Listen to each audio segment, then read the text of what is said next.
So we're going to get started with making our alfajores bonobon, or peanut butter filled alfajores covered in white chocolate, by whisking 125 grams of soft butter with 115 grams of caster sugar. So we're going to whisk until we get a soft mixture that is creamy. We're now going to add our eggs and continue to whisk. And now we add 1 teaspoon of vanilla extract.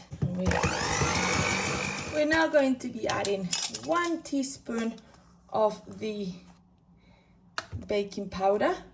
We're going to add a pinch of salt, and we're going to sift our flour. So we've got 300 grams of plain flour and the 25 grams of the corn flour. So start to mix with a spatula until you get a uniform dough. When it is all a uniform dough, cover in some cling film and put it in the fridge for at least an hour. You can also otherwise freeze it for about 20 minutes before we roll it to start making the alfajores. For the filling for the alfajores, we are going to be melting 100 grams of white chocolate discs, and we're then going to be mixing it with 60 grams of smooth peanut butter. So I'm using the Meridian peanut butter, but any smooth peanut butter would do. Once your white chocolate is molten like this, I melted my one in the microwave for about a minute. I'm going to add my smooth peanut butter. So like I said, I've got 60 grams here. And I am going to then mix.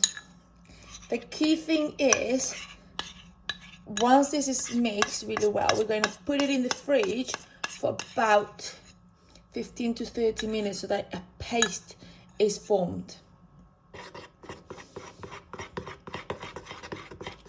Perfect. So cover with some cling film and put it in the fridge, like I said, for 15 to 30 minutes until a paste is formed.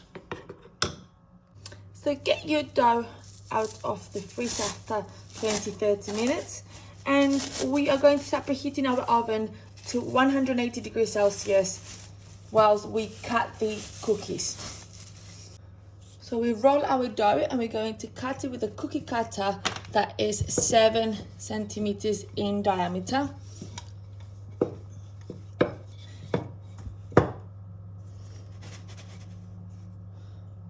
Now the key is that the dough is floured really well.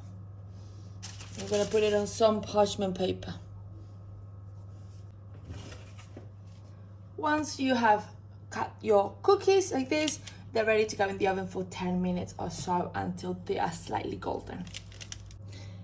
Now that your cookies have cooled down, it is time for us to fill them with the peanut butter and white chocolate mixture that we had done. So this is the consistency that it needs to be. It needs to be a paste like this. I put it in the freezer for a few minutes so that it would harden faster. If it hardens too much, then you can always microwave it for a bit so that it actually goes back to being a bit more liquidy. Okay, so what you're going to do is you're going to be filling your cookie with the paste. And what you're then going to do is you are going to put another cookie on top. But what you're going to do is, instead of putting it like that, you're going to turn it around and put it like this. Okay, so I'm going to find one that is similar size. So that one. Put it on top like that and press gently. You can then, if you want, use more of your paste to fill the sides properly so that it is fully covered. You don't have to do this though. So put your alfajor on the rack, and then what you can do is spoon the white chocolate that has been molten on top of it, like that. Making sure that it goes on the sides and it covers it. You can then use a spatula or a spoon to make sure that all of the sides are covered thoroughly.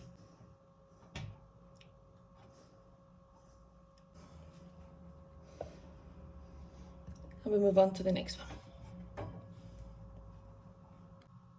Once they have all been covered with the white chocolate, it is time to let them cool, and then we can drizzle a bit of dark chocolate if we want on top. Otherwise, we can just leave them like this, and they look amazing.